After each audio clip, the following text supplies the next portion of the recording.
زنا کا لفظ ذکر کیا ہے کہ اس کے متعلق پاکستان پینل کوڈ میں یا حدود آرڈیننسز میں کس طرح کی قانونی دفعات ہیں، پروویژنز ہیں اس کانٹیکسٹ میں. جبکہ میں جس موضوع پر گفتگو کرنا چاہ رہا تھا وہ زنا کا نہیں ہے، وہ ریپ کا ہے. لیکن پاکستان کے قانونی نظام میں مختلف وجوہات کی بنا پر ریپ اور زنا کے معاملے میں کنفیوژن بہت پہلے سے موجود ہے. تو میں پہلے اس کنفیوژن پر بات کروں گا. اس وجہ سے میں یہ سمجھتا ہوں کہ آپ لوگوں نے جو عنوان غلطی سے لکھا اس نے میری مدد کی کہ میں پہلے اس کنفیوژن سے ہی شروع کروں بات جو ریپ کے حوالے سے پاکستان کے قانونی نظام میں بہت عرصے سے موجود ہے.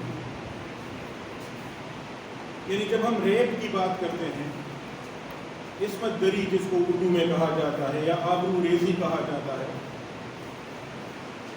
بے حرمتی کا لفظ بھی استعمال ہوتا ہے اس کے لیے،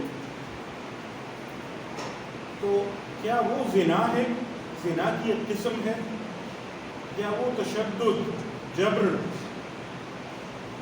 وائلنس کی ایک قسم ہے؟ یہ بنیادی ترین سوال ہے. اور اس پر گفتگو کے لیے ضروری یہ ہے کہ ہم تین چیزوں کو ایک دوسرے سے ڈسٹنگوش کریں انگلش لاء کے کانٹیکسٹ میں، کیونکہ ہمارے ہاں آپ جانتے ہیں جو سزاؤں کا قانون ہے وہ انگریزوں نے وضع کیا تھا 1860 میں، جس کو انڈین پینل کوڈ کہا جاتا تھا، مجموعہ تعزیرات ہند.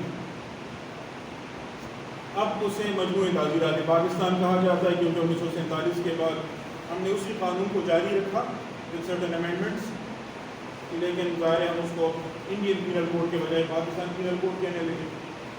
اسی طرح بنگلہ دیش میں جب 71 میں بنگلہ دیش ہم سے الگ ہوا تو انہوں نے بھی اس کو جاری رکھا، لیکن اب اس کو وہاں بنگلہ دیش پینل کوڈ کہا جاتا ہے. تو وہی لاء جو انڈیا میں انڈین پینل کوڈ ہے، پاکستان میں پاکستان پینل کوڈ ہے، بنگلہ دیش میں بنگلہ دیش پینل کوڈ ہے. ہر ملک نے اپنے اپنے حالات کے مطابق اس میں کچھ نہ کچھ تبدیلیاں کی ہیں، لیکن by and large bulk of the law remains the same.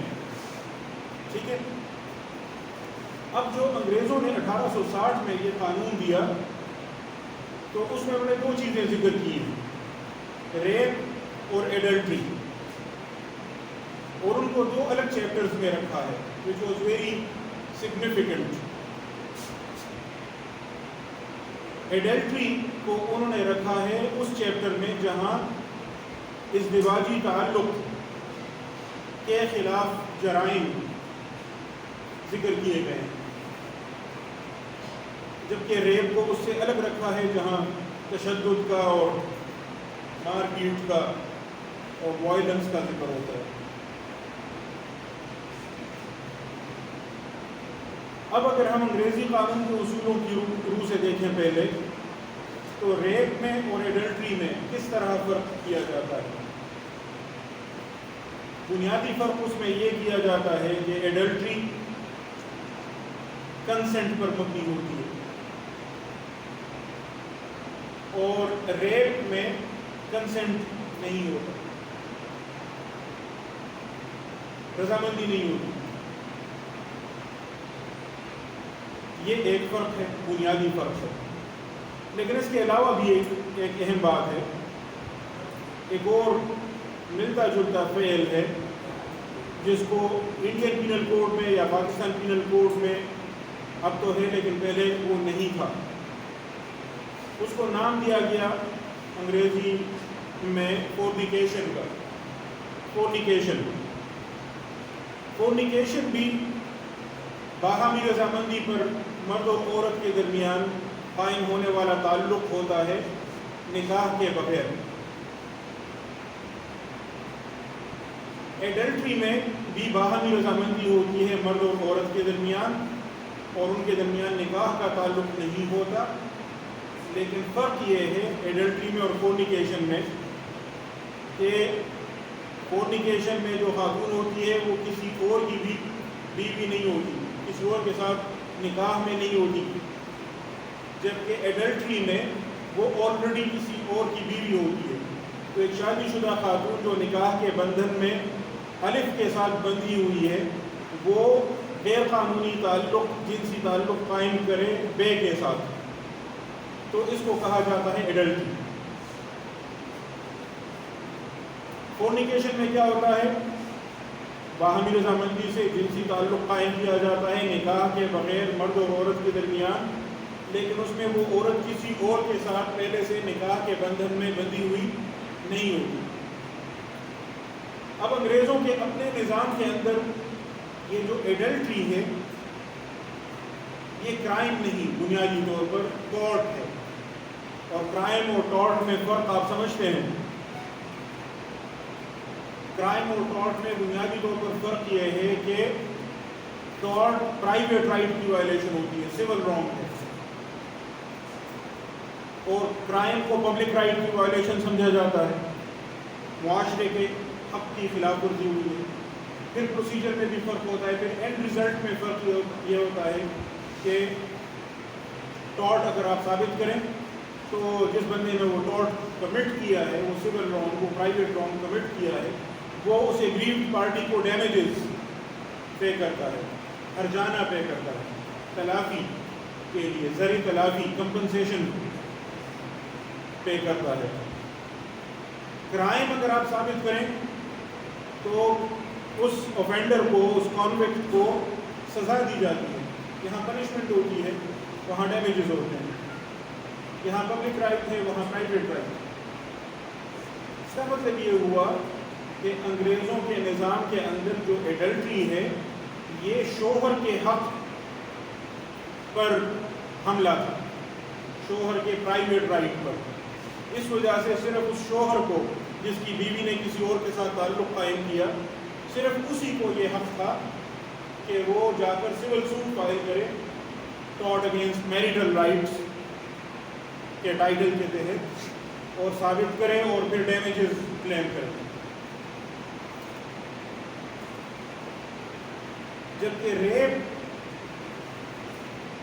Criminal offence ہے، پبلک رائٹ کی وائلیشن ہے، جس میں اسٹیٹ پارٹی بن جاتی ہے، اس میں پروسیکیوشن ہوتی ہے، اور پھر جب جرم ثابت ہو جائے تو پنشمنٹ ہوتی ہے۔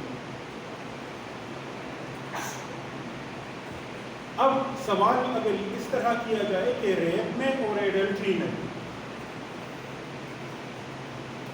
کیا فرق ہے جس کی بنا پر اس کو آپ نے سول رانگ کر دیا، پرائیویٹ افیئر بنا دیا، ڈیمیجز کا معاملہ کر دیا،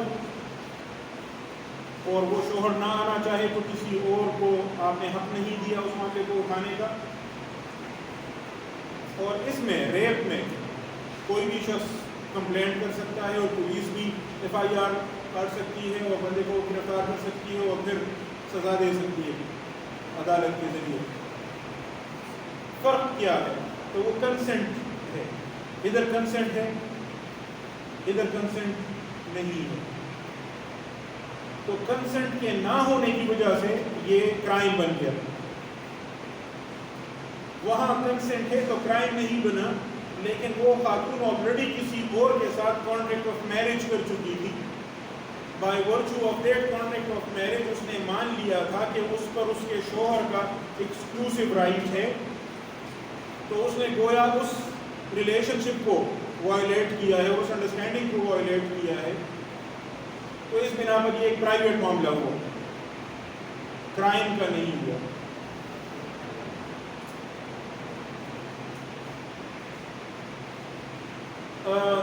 اس کے علاوہ جو تیسری چیز تھی جس کا میں نے ذکر کیا، فورنیکیشن، اس میں تو چونکہ وہ مرد اور عورت کسی اور کے ساتھ بھی نکاح میں بندھے ہوئے نہیں ہوتے، اور آلریڈی وہ کنسنٹ بیسڈ ہوتا ہے ریلیشن شپ، تو اس کو انہوں نے ٹارٹ بھی نہیں مانا، یعنی اس کو لیگل رانگز کے ڈومین سے باہر رکھا۔ رانگز کو ہم تو بڑی قسموں میں ڈیوائڈ کرتے ہیں، مورل رانگز اور لیگل رانگز۔ تو کیا یہ باہمی رضامندی سے بغیر نکاح کے مرد اور عورت کے درمیان تعلق قائم ہونا مورل رانگ ہے یا نہیں، اس پر بھی اب وہاں اختلاف پایا جاتا ہے، لیکن اس پر کم از کم اتفاق ہے کہ یہ لیگل رانگ نہیں ہے ان کے ہاں۔ ایڈلٹری کو انہوں نے لیگل رانگ مانا، لیکن سول پرائیویٹ، اور کرائم کو انہوں نے لیگل رانگ مانا، اور ریپ کو لیگل رانگ مانا اور کرائم مانا پبلک رانگ۔ ٹھیک ہے، یہ ان کا سسٹم تھا۔ ہمارے ہاں ظاہر معاملہ اس سے مختلف ہے۔ اسلامی قانون کی روح سے نکاح کے بغیر مرد اور عورت کے درمیان تعلق قائم ہو تو وہ زنا ہے، چاہے وہ عورت کسی اور کے ساتھ نکاح کے بندھن میں بندی ہو یا نہ بندی ہو، چاہے اس نے رضامندی کے ساتھ یہ تعلق قائم کیا ہو۔ تو ہمارے ہاں فورنیکیشن اور ایڈلٹری میں فرق نہیں ہے، سزا کے لحاظ سے فرق ہے۔ اگر خاتون شادی شدہ نہیں ہے تو ظاہر 100 کوڑوں کی سزا ہے، اور اگر شادی شدہ ہے تو پھر رجم کی سزا ہے۔ اسی طرح مرد اگر شادی شدہ نہیں ہے تو 100 کوڑوں کی سزا، اور شادی شدہ ہے تو رجم ہے۔ سزا میں فرق ہے، لیکن دونوں کرائمز ہیں اور دونوں حدود اوفینسز ہیں۔ حد کا مطلب ہے اللہ کے حق کی خلاف ورزی۔ اب یہ ایک اور ایشو بیچ میں آ جاتا ہے کہ انگریزوں نے تو 2 ہی حقوق مانے ہیں، پرائیویٹ رائٹ، پبلک رائٹ۔ ہمارے ہاں رائٹ آف گاڈ کی ایک الگ کیٹیگری ہے، اللہ نے جن کاموں سے روکا ہے اور جن پر سزا مقرر کی ہے، یہ ہمارے ہاں کرائمز کی الگ کیٹیگری ہے، اس کو ہم حدود کہتے ہیں، جو انگریزوں کے قانونی نظام میں نہیں پایا جاتا، یہ والا جو حصہ ہے۔ تو ہمارے ہاں ایڈلٹری اور فورنیکیشن کے نیچر میں فرق نہیں ہے، دونوں کو ہم کرمنل اوفینس مانتے ہیں، دونوں کو ہم violation of the right of God مانتے ہیں، دونوں کو ہم حد کے ڈومین میں لاتے ہیں، دونوں پر سزا ہے۔ ہاں سزا میں فرق ہوگا اگر جو اوفینڈر ہے وہ غیر شادی شدہ ہے یا شادی شدہ ہے، لیکن ہیں دونوں صورتوں میں سزائیں۔ اب ریپ آف کورس اوفینس ہے ہمارے ہاں کی، لیکن وہ اوفینس کہاں فال کرے گا، کس کیٹیگری میں، اس پر آگے چل کر بات کریں گے۔ لیکن ایک بات یہیں سے نوٹ کر لیں کہ جب انگریزوں نے یہ انڈین پینل کوڈ نافذ کیا 1860 میں، تو پھر اس کا اردو ترجمہ بھی کروایا۔ اردو ترجمہ جن لوگوں نے کیا ان میں ایک بڑا نام تھا ڈپٹی نذیر احمد کا۔ ڈپٹی نذیر احمد کا نام آپ نے سنا ہوگا، جو اردو کے بڑے مشہور مصنف گزرے ہیں، معاول لکھے ابن الوقت اور توبۃ النصوح اور مناۃ الناش اور پتہ نہیں کیا کیا۔ تو ڈپٹی نذیر احمد صاحب نے جب پاکستان انڈین پینل کوڈ کا اردو میں ترجمہ کیا اور ٹیکسیشن لا کا بھی اردو میں ترجمہ کیا، تو اس بیسس پر ان کو نائب تحصیلدار بنایا گیا۔ پھر بعد میں انہوں نے قانون شہادت کا 1872 کا جو ایویڈنس ایکٹ تھا اس کا اور چند اور قوانین کا بھی اردو میں ترجمہ کیا، تو ان کو پھر ڈپٹی کلیکٹر بنا دیا گیا۔ اس بنا پر وہ بعد میں ڈپٹی نذیر احمد کہلانے لگے۔ ٹھیک ہے، تو مولوی نذیر احمد یا ڈپٹی نذیر احمد نے جب انڈین پینل کوڈ کا ترجمہ کیا 2-3 اور لوگوں کو ملا کر، تو اس ترجمے میں انہوں نے ریپ کا ترجمہ کیا زنا بالجبر۔ یہ ترکیب وہاں سے آئی ہے، اس سے پہلے ہمارے ہاں یہ ترکیب رائج نہیں تھی۔ ٹھیک ہے، ریپ کا ترجمہ انہوں نے کیا زنا بالجبر، اور ایڈلٹری کا ترجمہ انہوں نے کیا زنا بزن غیر، کسی اور کی بیوی کے ساتھ زنا۔ یہ تصور بھی ظاہر ہمارے لیے انوکھا ہے، زنا زنا ہے چاہے وہ کسی اور کی بیوی ہو یا نہ ہو۔ ویسے اس ترجمے میں انہوں نے سرقہ بالجبر کی ترکیب بھی استعمال کی ہے۔ سرقہ چوری کو کہتے ہیں، سرقہ بالجبر رابری، رابری کا ترجمہ انہوں نے سرقہ بالجبر کیا۔ اس میں انہوں نے استحصال بالجبر کی ترکیب بھی استعمال کی ہے۔ استحصال بالجبر یہ انہوں نے ترجمہ کیا تھا ایکسٹورشن کا، ایکسٹورشن سمجھتے ہیں نا، کسی کو ڈرا دھمکا کر اس سے کچھ حاصل کرنا، منی وغیرہ. تو اس کا ترجمہ انہوں نے لکھا تھا استحصال بالجبر. تو سرقہ بالجبر، استحصال بالجبر، زنا بالجبر، یہ تراکیب نذیر احمد اور ان کے دوستوں نے اس ترجمے میں استعمال کی. وہاں سے یہ ہمارے یہاں رائج ہو گئی. اچھا، یہ تو بیک گراؤنڈ تھا. ایک بات اور بھی اس کے متعلق نوٹ کریں. جیسے میں نے ذکر کیا انڈین پینل کوڈ میں ریپ سیکشن 375، ایڈلٹری سیکشن 496 پی پی سی میں تھا، آئی پی سی میں تھا انڈین پینل کوڈ میں. ریسنٹلی انڈین سپریم کورٹ نے ایڈلٹری کے متعلق جو سزا تھی اور جو دفعات تھیں انڈین پینل کوڈ میں، ان کو کانسٹیٹیوشن میں جو فنڈامنٹل رائٹس سٹیزنز کو دیے گئے ہیں ان کی خلاف ورزی قرار دے کر اس پروویژن کو ختم کر دیا ہے. جی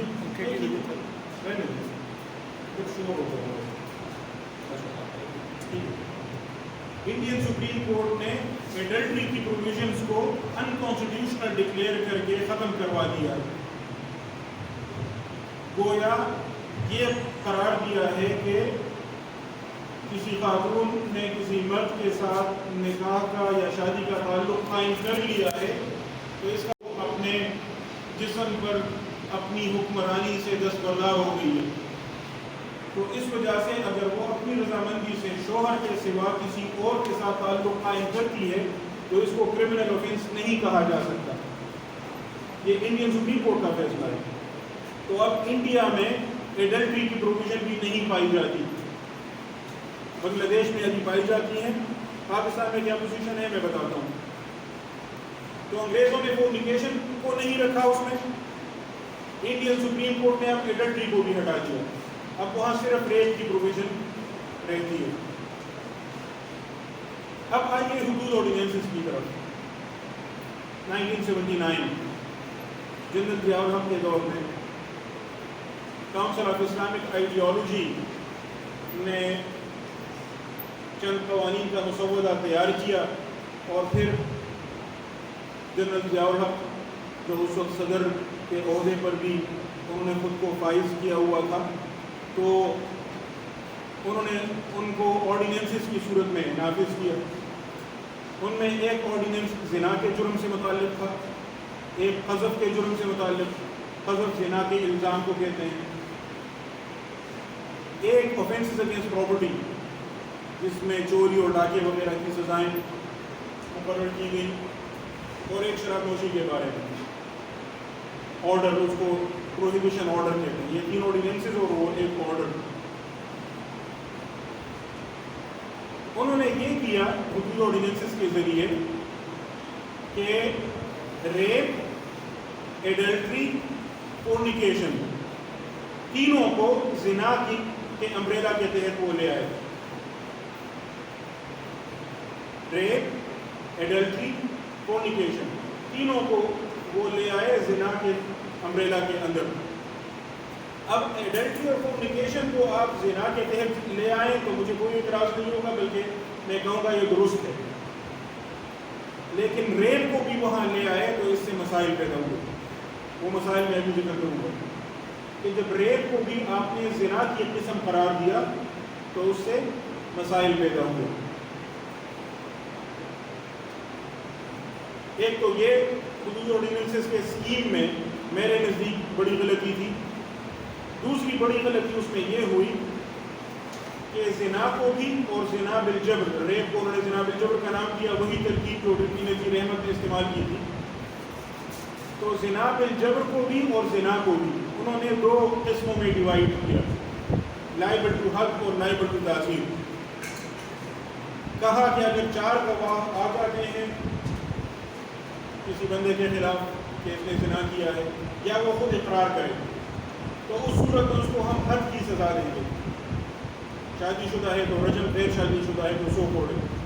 اس کو کہا گیا زنا لائبل ٹو حد. اگر اس کے خلاف 4 گواہ نہیں ہیں اور وہ اقرار بھی نہیں کر رہا لیکن اس کے خلاف اور طرح کے ایویڈنسز موجود ہیں، سرکمسٹینشیل ایویڈنس موجود ہے، فورینسک رپورٹ موجود ہے، DNA رپورٹ وغیرہ وغیرہ، اور بھی طریقے ہیں، تو اس کو ہم زنا کی سزا دیں گے، لیکن تعزیر جو امپریزنمنٹ کی صورت میں ہو سکتی ہے، جرمانہ بھی ہو سکتا ہے۔ اب اسلامک لا کے نقطۂ نظر سے یہ ایک سیریس لا ہے، بڑی غلطی ہے۔ اسلامک لا نے زنا کو صرف زنا ہی رکھا ہے، اور اس کے لیے حد ہی کی سزا ہے، اور حد کے سوا اس پر کوئی سزا نہیں ہے، اور حد کو ثابت کرنے کے دو ہی طریقے ہیں، یا وہ ملزم خود اقرار کرے یا اس کے خلاف 4 گواہ آئیں۔ اگر 4 گواہ نہ آئیں تو قرآن کے صریح الفاظ ہیں، والذین یرمون المحصنات، جو پاکدامن عورتوں پر الزام لگاتے ہیں زنا کا، ثم لم یأتوا بأربعۃ شہداء، اور پھر وہ 4 گواہ نہ لا سکیں، تو ان سے DNA کی رپورٹ لے لیں، ان سے فورینسک کوئی اور رپورٹ لیں، ان سے سرکمسٹینشیل ایویڈنس لیں، 3 گواہوں پر بھی فیصلہ کر لیں، 2 پر بھی کر لیں، پریگنینسی کو زنا کا ثبوت سمجھے نہیں۔ ثم لم یأتوا بأربعۃ شہداء، پھر اگر وہ 4 گواہ نہ لا سکیں تو فجلدوہم 80 جلدہ، تو ان کو 80 کوڑے لگائیں۔ زنا کا الزام لگایا، 4 گواہ نہیں لا سکے تو کیا کریں؟ ان کو 80 کوڑے لگائیں جنہوں نے الزام لگایا ہے۔ اس کا کیا مطلب ہوا؟ امام سرخسی بہت بڑے فقیہ گزرے ہیں، اسلامک لا کے بہت بڑے ماہر، جنہوں نے اسلامک لا کے لیے اتنی بڑی قربانی دی کہ انہوں نے وقت کے حکمران کے ایک فیصلے کے خلاف اوپینین دیا، ان کو کہا گیا یہ اوپینین واپس لیں، انہوں نے انکار کیا، تو ان کو کنویں میں باؤلی، جس طرح یہاں ہیں، اس دن نبی صاحب اور ثاقب صاحب ہمیں لے گئے تھے، تو اس میں ان کو قید کیا، اس وقت وہ بہت ضعیف العمر تھے، ان کو قید کیا اور وہ 14 سال اس کنویں میں قید رہے، لیکن انہوں نے اپنا وہ فتویٰ واپس نہیں لیا۔ اس کنویں میں وہ قید تھے، اور اس کنویں کے منیر پہ لوگ آ کے، ان کے شاگرد آ کے بیٹھتے تھے، ان کے پاس کتابیں وغیرہ بھی نہیں ہوتی، تو وہ آ کر ان کے ساتھ ڈسکس کرتے تھے، اور وہاں سے وہ اسلامک لا کی ایک بہت عظیم الشان کتاب امام محمد جو امام حنیفہ کے شاگرد تھے، اس پر وہ اپنی کمنٹری ان کو ڈکٹیٹ کرواتے تھے، یہ ٹیکسٹ پڑھتے تھے، پھر اس پر وہ نیچے سے اپنی کمنٹری ڈکٹیٹ کرواتے تھے۔ تو آپ کو معلوم ہے وہ کمنٹری کتنے صفحات پر مبنی ہے؟ 30 والیومز، 30 والیومز، ہر والیوم 300 صفحات سے اوپر ہے، تو 30 والیومز کی کمنٹری انہوں نے لکھوائی۔ اس کے علاوہ بھی بہت کچھ اس کنویں کے اندر رہ کر۔ بہرحال تو امام سرخسی بہت بڑے فقیہ گزرے، اور یہ آج کل وہ علاقہ جہاں وہ تھے کرغیزستان میں آتا ہے۔ آپ نیٹ پر ذرا ان کے بارے میں سرچ کریں، آپ کو بہت ساری دلچسپ چیزیں مل جائیں گی۔ ابھی ترکی نے وہاں ان کا مزار بھی تعمیر کروایا ہے، بڑی خوبصورت مسجد وہاں بنائی ہے طیب الرضوان نے۔ تو امام سرخسی نے یہ کہا کہ یہ جو 4 گواہوں کی شرط ہے یہ اللہ نے کیوں رکھی ہے؟ کہا یہ اس لیے رکھی ہے، ولا معنی فیہ، کوئی مقصد اس کا نہیں، سوائے اس کے ان اللہ یحب الستر علی عبادہ، کہ اللہ تعالیٰ اپنے بندوں پر پردہ رکھنا چاہتا ہے۔ کوئی یہ بات منہ سے پھوٹے نہ کہ فلاں فلاں کا آپس میں ریلیشن شپ ہے، فلاں نے فلاں کے ساتھ زنا کیا، یہ بات کہیں نہ۔ آپ کہیں گے تو پھر آپ 4 گواہ لائیں گے، نہیں لا سکتے تو آپ کو 80 کوڑے پڑیں گے، تو منہ بند رکھیں۔ دس واز ایکچولی دا لا۔ لیکن اب ہمارے ہاں حدود آرڈیننسز میں کیا ہوا؟ اگر آپ 4 گواہ نہیں لا سکتے تو کوئی مسئلہ نہیں، زنا لائبل ٹو حد نہیں ہے نا، زنا لائبل ٹو تعزیر میں پکڑ لیں گے، آپ اس کے لیے کوئی اور ایویڈنس لے آئے تو ہم ان کو سزا دے لیں گے، آپ بچ جائیں گے۔ ایک یہ بہت بڑا مسئلہ ہوا۔ پھر پولیس نے، بالخصوص پنجاب پولیس نے جو کارنامے سر انجام دیے وہ اور طرح کے تھے، یعنی کچھ تو قانون میں مسئلہ تھا، پھر کچھ اس پر جو جس طرح عمل درآمد ہوا اس میں مسائل۔ ہمارے یہاں پشتو میں ایک مقولہ ہے کہ کچھ تو وہ چکی خراب تھی اور کچھ وہ جو دانے تھے وہ بھی گیلے تھے. تو پولیس نے کیا کیا, اگر کسی خاتون کو مثال کے طور پر ریپ کیا گیا ہے, اب اس پر آلریڈی بہت بڑا ظلم ہوا ہے, وہ بیچاری اگر آئی ہے تھانے میں شکایت درج کر, ہمارے یہاں کتنے لوگ جاتے ہیں تھانوں میں شکایت درج کر اور اس طرح کے مسئلے پر, لیکن اب اگر کوئی آگے آئی یا آ گئی ہے تو اس کا مطلب یہ ہے کہ بہت اس نے ہمت دکھائی ہے اور بہت بڑا ظلم ہوا اس کے باوجود. لیکن اب پولیس کیا کرتی تھی, پولیس کرتی تھی اچھا یہ تو تمہارا اس کے ساتھ افیئر تھا اور اب جب نہیں چھپا سکی تو اب اس پر ریپ کا الزام لگا لیا, نہیں تمہیں ہم پکڑیں گے قذف کے تحت. حالانکہ قذف کہتے ہیں زنا کے الزام کو, ریپ کے الزام کو قذف نہیں کہا جا سکتا. اچھا ایک تو یہ مسئلہ ہوتا تھا. دوسرا یہ کہ تم کہتی ہو کہ اس نے تمہارے ساتھ جبرن یہ کام کیا ہے, اس کے خلاف ثبوت لانا تو تمہاری ذمہ داری ہے, لیکن اپنا معاملہ تو تم نے مان لیا ہے کہ اس کے ساتھ تمہارا تعلق قائم ہوا, تو گویا تم زنا کا اقرار کر رہی ہو. اس سلسلے کو بعد میں وفاقی شرعی عدالت اور پھر سپریم کورٹ میں شریعت پیرٹ بینچ ہوتا ہے, اس نے ایک فیصلے کے ذریعے روکا اور پولیس کو باقاعدہ سرکولر جاری کیے گئے کہ ریپ کی شکایت کرنے والی خاتون پر آپ زنا کا پرچہ نہیں کٹوائیں گے. ہاں اگر عدالت میں ثابت ہو جائے کہ یہ جھوٹا الزام تھا یا یہ خود اس میں ملوث تھی اور اب اس کو ریپ کا الزام بنا کر پیش کر رہی ہے, تو عدالت پھر حکم دے گی, لیکن آپ نہیں کریں گے پہلے سے. ٹھیک ہے, ایک یہ چلے یہ تو پولیس کے پارٹ میں مسئلہ تھا. ایک اور مسئلہ بھی پیدا ہوا. وہ مسئلہ کہاں سے آیا؟ وہ مسئلہ آیا یہاں سے کہ آپ جانتے ہیں, آپ نے فیملی لا کا کورس شاید پڑھا ہو, پاکستان میں قانون رائے تھے جس کو مسلم فیملی لاز آرڈیننس کہتے ہیں, مسلم فیملی لاز آرڈیننس 1961. اس میں سیکشن 7 کے تحت طلاق کے بارے میں ایک تفصیلی پروسیجر دیا گیا ہے کہ اگر کوئی شخص اپنی بیوی کو طلاق دے دے تو اس کے بعد اس طلاق کو مؤثر کرنے کے لیے ضروری ہے کہ یہ اسٹیپس ہو لیں. وہ نوٹس دے گا چیئرمین آف یونین کاؤنسل کو کہ میں نے اپنی بیوی کو طلاق دے دی ہے, اس کی ایک کاپی وہ بھیجے گا اپنی بیوی کو بھی.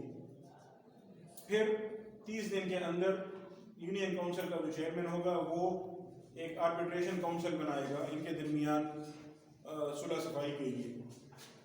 ایک اس میں خاتون کا رشتہ دار ہوگا, ایک مرد کا رشتہ دار ہوگا, اور چیئرمین آف یونین کاؤنسل اس کو ہیڈ کرے گا.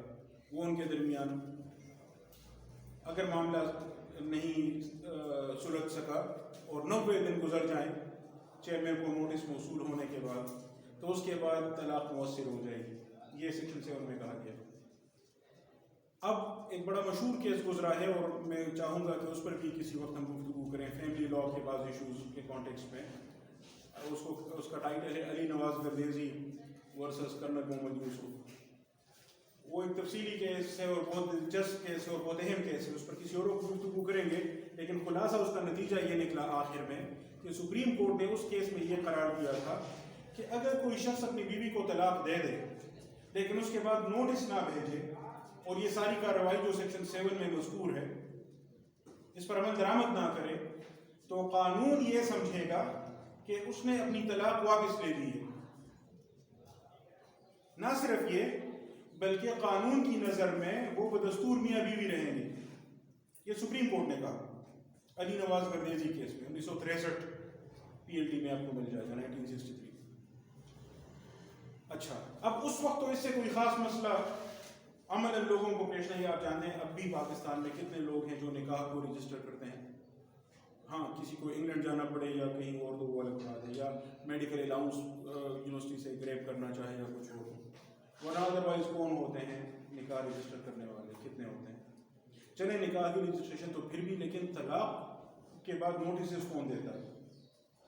لیکن بعض مخصوص علاقوں میں پھر یہ مسئلہ ہوا جب یہ حدود آرڈیننسز نافذ ہوئے, اور وہاں اکثر اوقات مسئلہ کچھ اور ہوتا تھا لیکن اس کو بنا دیا جاتا تھا زنا کا مسئلہ اور زنا کا پرچہ کٹوا دیا جاتا تھا. میں ایک مثال دوں. ایک کیس میں یہ ہوا کہ ایک شخص فوت ہوا, اس کے ورثاء میں ظاہر اس کے بچے ہیں, اس کی بیوہ ہے, لیکن اس بیوہ نے اس شخص سے شادی سے پہلے کہیں اور شادی کی ہوئی تھی, بعد میں طلاق ہو گئی تھی, عدت گزر گئی, پھر اس خاتون نے اس بندے سے شادی کی, اب یہ فوت ہوا, کچھ ان کے بچے پیدا ہوئے, پھر بعد میں کافی عرصے بعد, اتنے سالوں بعد یہ بندہ فوت ہوا. اب اس میت کا, فوت شدہ شخص کا بھتیجا ہے جو اس کی جائیداد حاصل کرنا چاہتا ہے, لیکن اگر میت کے بیٹے بھی موجود ہیں اور بیوہ بھی موجود ہے تو بیوہ کو مل جائے گا 8واں حصہ یعنی 12.5%, اور باقی چلا جائے گا اس کے بچوں کو, تو بھتیجے کو تو کچھ ملنا نہیں ہے. تو بھتیجے نے, اور ظاہر یہ کسی وکیل نے ہی اس کو یہ پٹی پڑھائی ہوگی نا, تو بھتیجے نے یہ کیا کہ اس نے اپنی اس چچی کے خلاف, چچی تھی یا تائی تھی, بہرحال اس چچی کے خلاف اس نے, اور چچا زاد بھائیوں کے خلاف اس نے اس طرح کیس بنا لیا کہ اس نے چچی کے خلاف زنا کا پرچہ کٹوایا. کیسے؟ اس بیسس پر کہ یہ پہلے اس نے الف کے ساتھ شادی کی تھی, اس نے طلاق دے دی, لیکن سیکشن 7 کے مطابق نوٹس نہیں دیا, وہ سارا پروسیس نہیں پورا ہوا, تو سپریم کورٹ نے تو کہا ہے کہ یہ بدستور اس کی بیوی ہے. اب جب یہ اس کی بیوی ہے تو یہ میرے چچا کی بیوی کیسے ہو سکتی تھی؟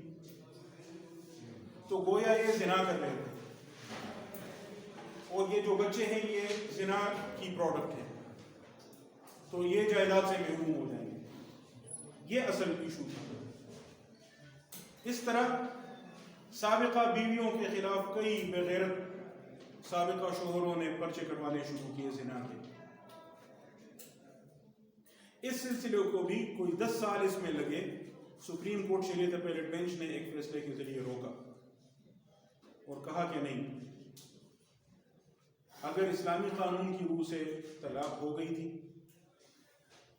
عدت گزر گئی, نیا نکاح اسلامی قانون کی روح سے درست ہے, تو اس کو زنا نہیں کہا جا سکتا, اور زنا کے قانون کا اطلاق وہاں نہیں ہوگا.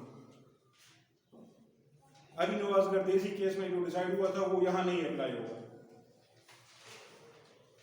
اچھا, یہاں گویا اصل مسئلہ حدود آرڈیننسز میں نہیں تھا, اصل مسئلہ مسلم فیملی لاز آرڈیننس اور علی نواز گردیزی کیس کی وجہ سے پیدا ہوا تھا.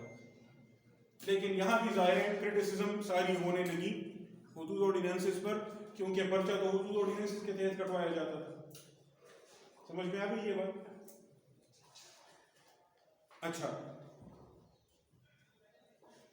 لیکن وہ جو مسئلہ تھا زنا بالجبر کا, کہ اس کو ثابت کرنے کے لیے لوگ اس طرح کے سوال بھی کرنے لگے کہ بھائی اگر کوئی بندہ زنا بالجبر کرتا ہے تو وہ خاتون 4 گواہ کہاں سے لائے؟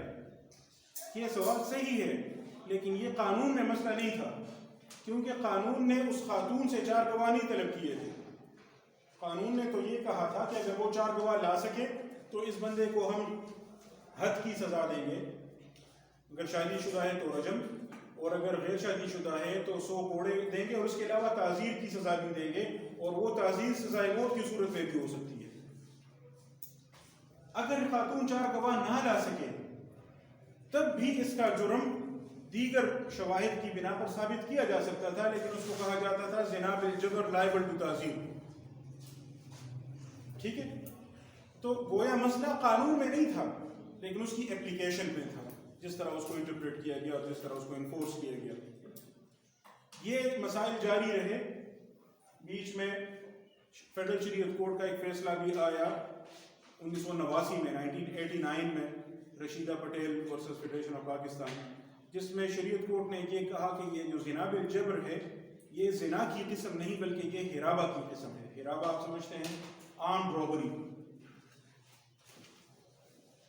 ڈکیتی. تو لیکن اس فیصلے کے خلاف حکومت اپیل میں گئی سپریم کورٹ میں, تو وہ معاملہ وہاں لٹک گیا. 2006 میں بس اب چند ہی باتیں رہتی ہیں، میں اس کی طرف آتا ہوں، اس کو کنکلوڈ کرتے ہیں۔ 2006 میں جنرل مشرف کے دور میں ایک قانون منظور ہوا جس کو نام دیا گیا protection of women criminal laws amendment act 2006۔ Criminal laws میں امینڈمنٹ کے لیے قانون، اور اس کا مین ٹائٹل تھا ویمن پروٹیکشن آف ویمن۔ تو پروٹیکشن آف ویمن ایکٹ کے ذریعے کیا کیا گیا؟ اس کے ذریعے ایک کام یہ کیا گیا کہ زنا آرڈیننس سے زنا بالجبر والی پروویژنز ہٹا دی گئی۔ یہ میرے خیال میں درست کام ہوا، کیونکہ میں پہلے عرض کر چکا ہوں۔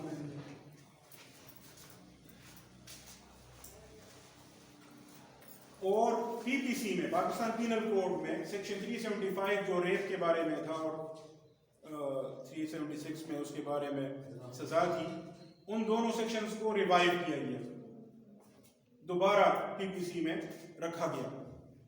سیکشن 375 میں ریپ کی ڈیفینیشن رکھی گئی اور سیکشن 376 میں اس کی سزا۔ جی، زنا بالجبر سے متعلق جو حدود آرڈیننسز کی پروویژنز تھی وہ ختم کر دی گئی، اور ریپ کی پروویژن سے پی پی سی میں دوبارہ رکھ دی گئی۔ یہ سر کب؟ 2006۔ اب جو البتہ یہ جو ریپ کی پروویژنز دوبارہ لائی گئی، ان پروویژنز میں اور جو پہلے تھیں ان میں ایک بنیادی فرق ہے۔ جو پہلے ریپ کی پروویژنز تھیں، حدود آرڈیننسز سے جو پہلے موجود تھیں، ان میں شوہر کو استثناء دیا گیا تھا کہ اگر شوہر اپنی بیوی کے ساتھ اس کی مرضی کے بغیر تعلق قائم کرے تو اس کو ریپ نہیں کہیں گے۔ لیکن اب جو 2006 آنورڈ ہوا وہ ہوا یہ کہ اس میں سے شوہر کو جو استثناء دیا گیا تھا وہ ختم کیا گیا۔ اس کو کہا جاتا ہے آج کل کی اصطلاح میں میریٹل ریپ، ازدواجی ریپ۔ اب ہمارے تصور کے مطابق تو میرج اور ریپ یہ ایک دوسرے کے متضاد ہیں، لیکن بہرحال پاکستان میں کسی کو بتائے بغیر، کیونکہ اس پر کوئی ڈسکشن بھی نہیں ہوئی، کسی کو بتائے بغیر چوری چھپے یہ اوفینس بھی کریٹ کیا گیا ہے جس کو میریٹل ریپ کہا جاتا ہے۔ یہ 2006 میں ہوا۔ اچھا، زنا بالجبر سے متعلق پروویژنز حدود آرڈیننس سے ختم کی گئی، اس پر تو مجھے کوئی اعتراض نہیں، بلکہ میں چاہتا تھا کہ یہ ختم ہو۔ اس وقت 2006 میں نے اپنی پہلی کتاب لکھی تھی، پہلا ناول ویسے میں نے اس وقت لکھا تھا جب میں 8ویں جماعت کا اسٹوڈنٹ تھا۔ جب وہ پبلش ہوا تو میں 9ویں کلاس میں تھا۔ وہ جاسوسی ناول ہے۔ 2 ناول اس کے بعد بھی لکھے لیکن وہ پبلش نہیں ہوئی، چھوٹی چھوٹی کہانیاں اور بھی پبلش ہوئی۔ لیکن لا کے موضوع پر ریسرچ کرتے ہوئے تحقیقی کتاب جو میری پہلی پبلش ہوئی وہ اسی موضوع پر تھی، وہ 2006 میں پبلش ہوئی، تو اس میں بھی میں نے یہی سجیسٹ کیا تھا۔ لیکن اس ایکٹ میں ایک چیز رہ گئی اور وہ آج تک رہتی ہے، اور وہ ہے قذف کی ڈیفینیشن کا مسئلہ۔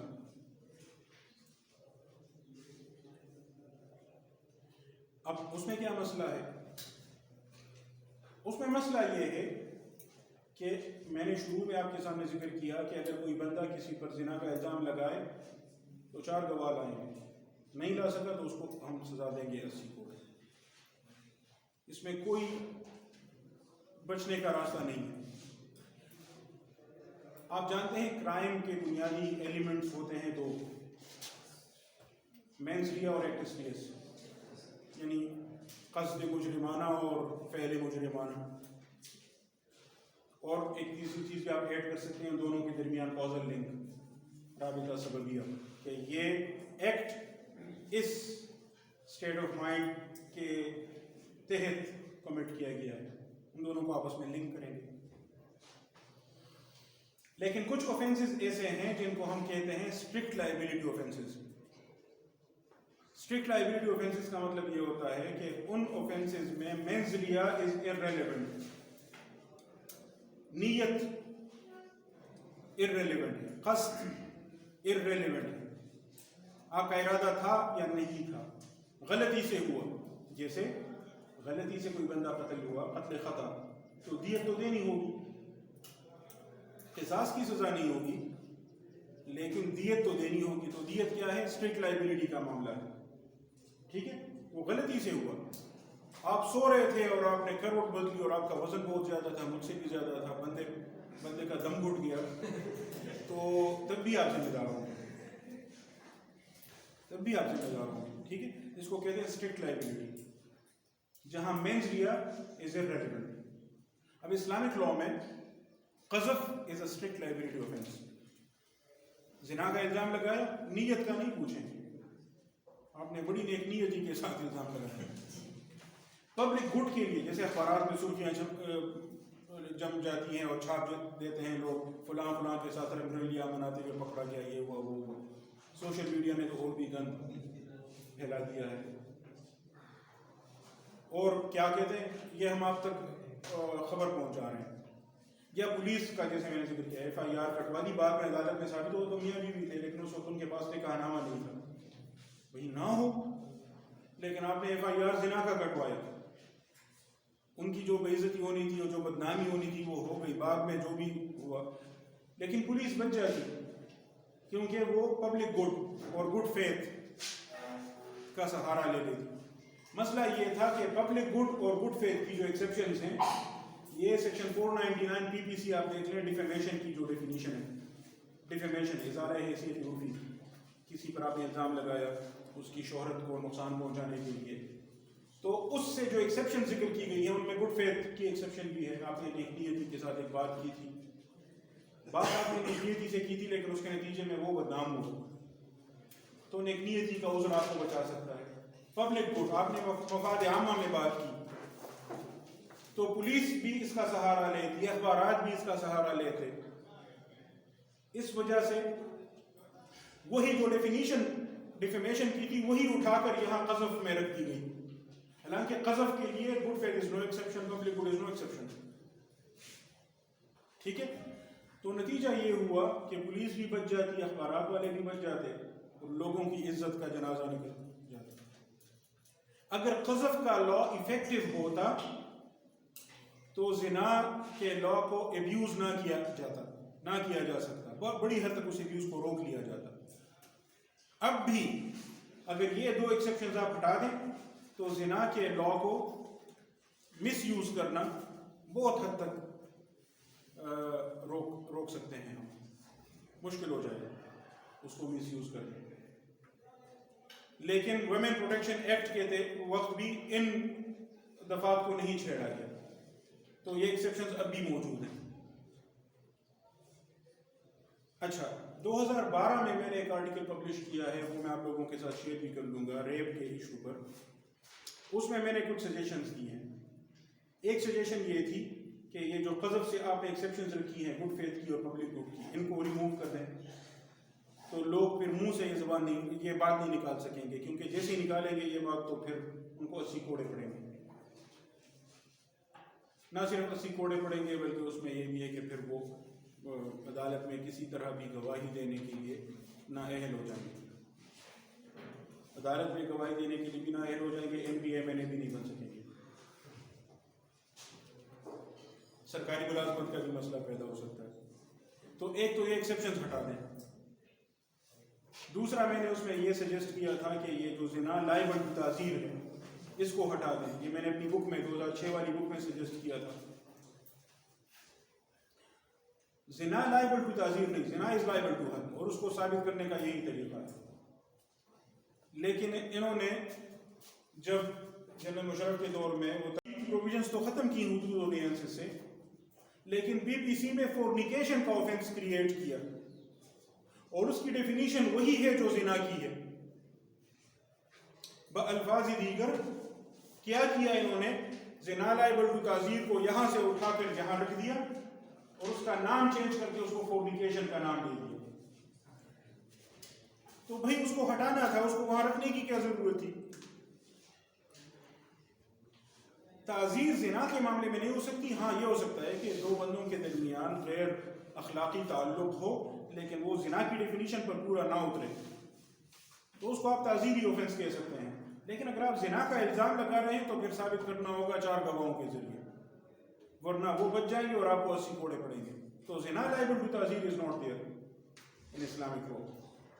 تو یہ دوسری تجویز تھی میری، لیکن ابھی تک وہ فورنیکیشن کے نام سے PPC میں موجود ہے سیکشن 496B. تیسری سجیشن میں نے یہ دی تھی بک میں بھی، 2006 والی بک میں بھی اور 2012 والے آرٹیکل میں بھی، کہ ریپ کے اوفینس کو ختم کر دیں، کیونکہ ریپ کی جو ڈیفینیشن اس وقت تک رائج تھی وہ یہ تھی کہ اس میں sexual intercourse was an essential part of the crime. Sexual intercourse اگر نہ ہو تو اس کو ریپ نہیں کہہ سکتے تھے. باقی جس طرح کی بے حرمتی کی گئی ہو، جس طرح کی آبرو ریزی کی گئی ہو، لیکن اس کو ریپ نہیں کہہ سکتے تھے. تو میں نے کہا اس کے بجائے یہ کریں کہ سیکشول وائلنس کے نام سے offense کریٹ کریں. اور sexual violence can take many different forms one can imagine and some we even cannot imagine. لیکن ظاہر ہے بہت سارے شیاطین ہوتے ہیں انسانوں میں بھی اور جنوں میں بھی. تو مختلف کیٹیگریز بنائیں اور الگ کیٹیگری پر الگ الگ پنشمنٹ رکھیں، اس کی گریوٹی اور سیریسنس کے ساتھ پرپورشنیٹ، اور ایکسٹریم کیس میں ڈیتھ سینٹینس بھی رکھیں. This is what I suggested in my book in 2006 and in my article in 2012. اب ہوا یہ کہ 2016 میں، and I'm almost at the end of this discussion, 2016 میں پاکستان پینل کوڈ میں امینڈمنٹس کی گئیں. سیکشن 376 ایک کا اضافہ کیا گیا، اس پر الگ سے میں بات کروں گا، لیکن دو مزید سیکشنز کا اضافہ کیا گیا. 377A میں انہوں نے نیا آفینس کریٹ کیا، اس کو نام دیا انہوں نے سیکشول ایبیوز. اور اس میں ایبیوز کی مختلف صورتیں، میں نے سجیسٹ کیا تھا سیکشول وائلنس، انہوں نے رکھا ہے سیکشول ایبیوز، اور اس پر سزا رکھی ہے 3 سال تک کی.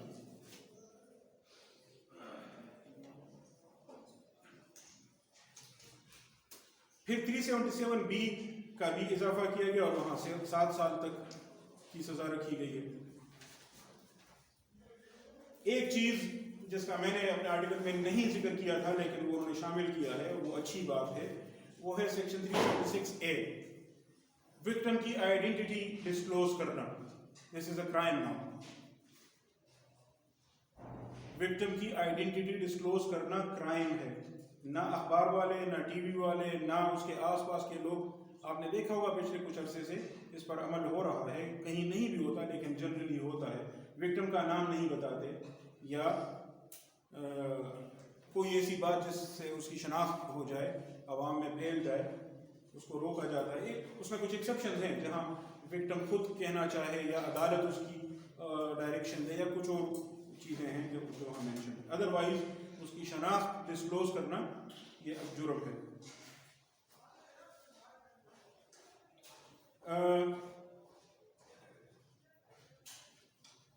لیکن ریپ کو اسی طرح رکھا گیا، اس میں sexual intercourse was an essential element, اور اس پر سزائے موت تک کی تجویز کی گئی. 2020 میں پریزیڈنشل آرڈیننس کے ذریعے کچھ اور امینڈمنٹس کی گئیں، ان میں میری اس سجیشن کو بھی ایکسیپٹ کیا گیا الحمدللہ، جو میں نے ریپ کے بارے میں دی تھی کہ ریپ کو آپ نے سیکشول انٹرکورس کے ساتھ مخصوص کیا ہے. سیکشول انٹرکورس نہ ہو تو ریپ نہیں ہے. میں نے کہا تھا نہیں، وہ بھی بہت ساری صورتیں ہو سکتی ہیں، ان سب کو لے آئیں اس تصور کے اندر. تو اب جو 375 میں ریپ کی ڈیفینیشن ہے اس میں وہ سارا کچھ آ جاتا ہے. جو سیکشول وائلنس کی مختلف صورتیں ہیں وہ ساری صورتیں اب ریپ کی ڈیفینیشن میں موجود ہیں. ہاں نہیں، بعد میں شاید وہ انیکٹمنٹ بھی ہو گئی ہے. تو وہ جو سیکشن 375 میں ریپ کی ڈیفینیشن چینج کی گئی، اس میں سیکشول وائلنس کی بہت ساری صورتیں اب ریپ میں آ گئی ہیں. اب صرف سیکشول انٹرکورس ہی نہیں، اور بھی چیزیں اس کی ڈیفینیشن میں شامل ہو گئی ہیں. مزید یہ کہ پہلے rape could be committed only against a woman. میں نے اس آرٹیکل میں یہ سوال اٹھایا تھا، man can also be raped. and man can be forced to commit rape. یہ بات بھی اس لا میں تسلیم کی گئی ہے اور اب یہ جینڈر نیوٹرل ہے. کسی بھی شخص کو مجبور کیا گیا تو دس از ریپ، چاہے وہ مرد ہے، عورت ہے یا ٹرانسجینڈر ہے. اور اس میں ایک نئی سزا بھی تجویز کی گئی جس پر کافی ساری ڈسکشن پاکستان میں ہوتی رہی ہے، کیمیکل کیسٹریشن کی، کہ اس کو میڈیکل ڈاکٹرز کے ذریعے وقتی طور پر نامرد کیا جائے. اب کتنی مدت کے لیے تو یہ عدالت پر چھوڑا گیا ہے کہ وہ اس مدت کا تعین کرے گی. تو دس از دا لا ناؤ. اب مجھے اس پر بس ایک ہی دو اعتراضات ہیں. ایک یہ کہ اب بھی اس کو نام ریپ ہی کا دیا جاتا ہے. I seriously hate this word rape. اس کے ساتھ بہت سارے کنسیپچول پرابلمس ہیں. آپ نے ٹھیک ہے ریپ کی ڈیفینیشن تبدیل کر لی، لیکن جب نام وہی رہتا ہے تو اس کے ساتھ وہ مسائل بھی رہتے ہیں. میں نے سجیسٹ کیا تھا اس کا نام رکھیں سیکشول وائلنس، تاکہ معلوم ہو کہ this is a form of violence not a form of زنا.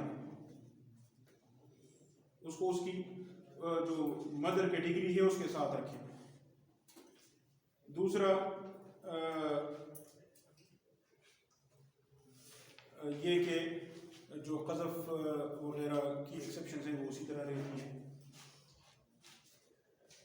تو ود دس آئی کنکلوڈ. اور شاید میں بات واضح کر سکا ہوں یا نہیں کر سکا یہ تو آپ لوگ ہی بتائیں گے، لیکن میرے خیال سے لا اب نسبتاً بہتر ہے پہلے کی بنسبت، اور تھوڑی سی گنجائش اس میں مزید بھی ہے، تو اس کو مزید بہتر بنایا جا سکتا ہے. آپ کا